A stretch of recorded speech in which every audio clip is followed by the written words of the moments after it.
कैसे चल पड़े? हर्षी चले। कैसे चले? हर्षी मने हर्ष के साथ प्रसन्न होकर राम जी चले। हर्षी चले मुनिवर के साथ।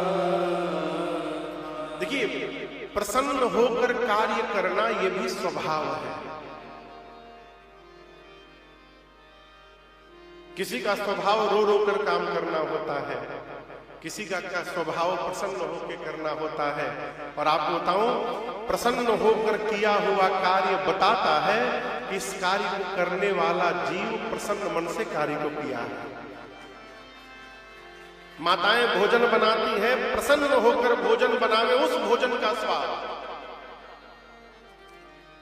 अब बिना मन से भोजन बनावे, उस भोजन का स्वाद भगवान मालिक है। सब पता चलता है। हो राम जी का स्वभाव है, भगवान बिना मन से कोई काम नहीं करते हैं, प्रसन्न मन से भगवान चले। आगे आगे कौन चल रहा था? कल्पना करिए कौन चल रहा होगा? विश्वामित्र जी, उनके पीछे राम जी के पीछे लक्ष्मण जी। अचानक चलते चलते एक स्थान पर राम जी खड़े हो गए। विश्वामित्र जी आगे निकल गए थोड़ा, लक्ष्मण जी दौड़ कर गए, जाकर कहे गुरुदेव भैया पीछे खड़े हो गए। विश्वामित्र जी ने आकर पूछा, राम क्या हुआ? एक दिशा की ओर राम जी इशारा करके कहे, गुरुदेव इस स्थान को देख करके ऐसा लग रहा है कि इस स्थान पर पहले किसी ऋषि मुनि का आश्रम रहा होगा। विश्वामित्र जी बोले, लेकिन यह स्थान तो खंडहर जैसा है, सुहावन तो दिख नहीं रहा है। राम जी बोले, गुरुदेव सुहावन नहीं दिख रहा है, लेकिन पावन पता चल रहा है कि ये पावन है। इस स्थान की पवित्रता आज तक बनी हुई है। मैं बड़ी गंभीरता से कह रहा हूं इस बात को। आप कितना भी पैसा खर्च करके घर को सुंदर सजा लीजिए, चाइना से, इटली से, जापान से, कोरिया से, न जाने कहां कहां से सामान लाकर घर में लगा लीजिए, कब तक सुंदर बना के रखिएगा? कब तक? एक ना एक दिन वो घर आपका खंडहर होगा ही होगा, कोई रोक नहीं सकता। आप सजा तो सकते हैं, लेकिन उसकी सुंदरता बचा नहीं सकते, खंडहर हो जाए।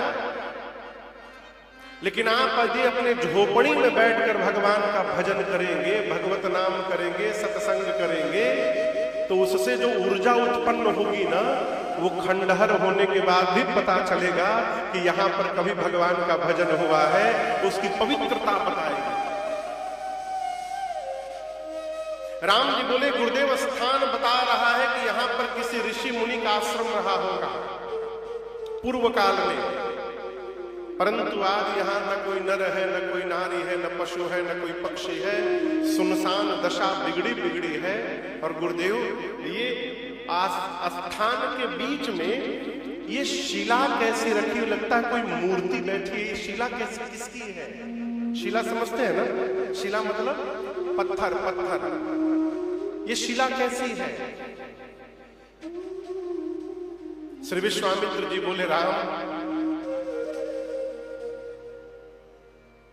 हम तो कई बार इस रास्ते से आए गए हैं, लेकिन कभी इधर देखा नहीं मैंने। मैं क्या, कई लोग नित्य आते जाते हैं, कोई भी नहीं देखता है। आप पहली बार आए और आपकी दृष्टि चली गई इधर, कैसे देख लिया?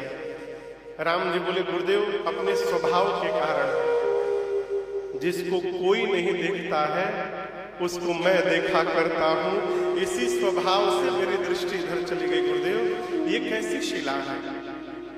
तब गुरुदेव जी ने कहा, राम ये जो शिला आपको दिखाई दे रही है, ये गौतम नारी श्राप बस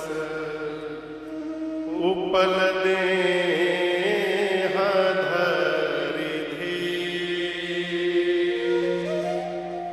चरण कमल रज चाहती, कृपा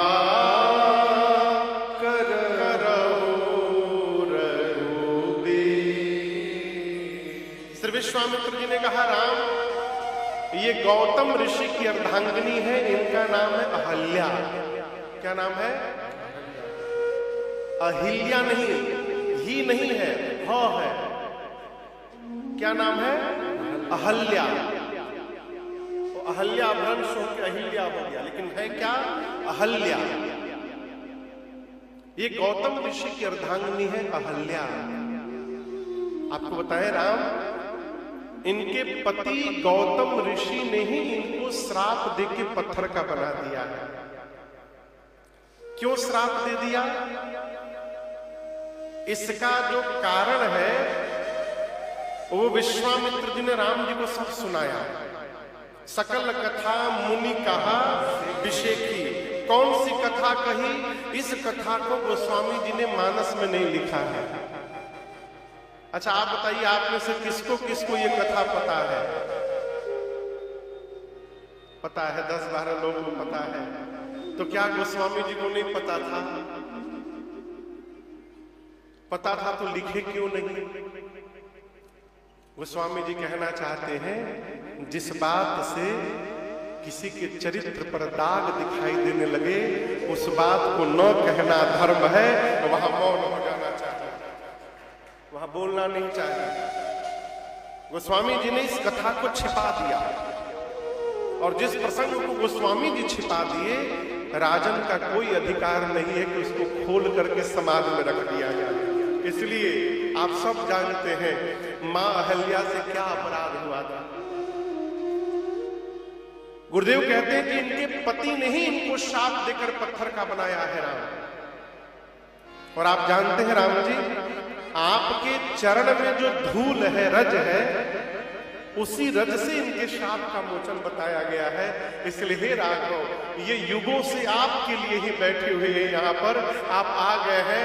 अस्तु कृपा करो रघुवीर। हे रघुवीर, आप कृपा करिए। राम जी गए। आप बताओ, क्या राम जी को नहीं पता था कि ये कौन है? मैं पूछ रहा हूं। राम जी को नहीं पता कि इनको शाप मिला है, मेरे चरण रज के लिए बैठी है? नहीं पता था। तो राम जी आते आते अपने आप को नहीं स्पर्श करा दिए।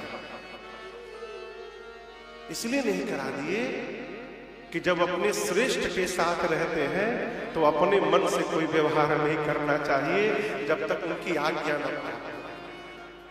दूसरा कारण, राम जी गुरुदेव भगवान विश्वामित्र जी को जगत में बड़ाई देना चाहते हैं कि आगे चलकर ये जगत कहेगा कि विश्वामित्र जी ने राम जी को बोल करके अहिल्या जी का उद्धार कराया है।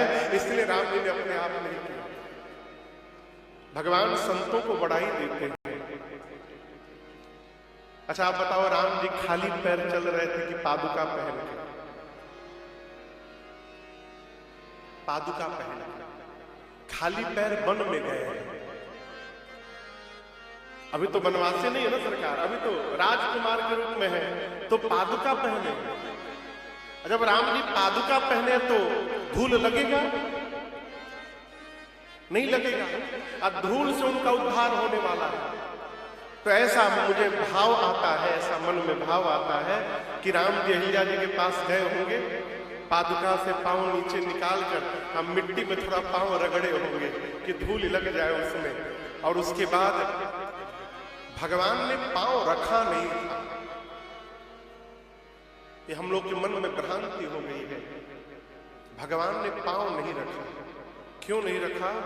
राम जी ऋषियों को दंडवत करते हैं, तो जो राम जी ऋषि को दंडवत करते हैं वो राम जी ऋषि पत्नी पर पांव कैसे रख देंगे? और इसका संकेत गोस्वामी जी छंद में लिखते हैं। यहां जो छंद है वहां गोस्वामी जी ये नहीं लिखते हैं राखत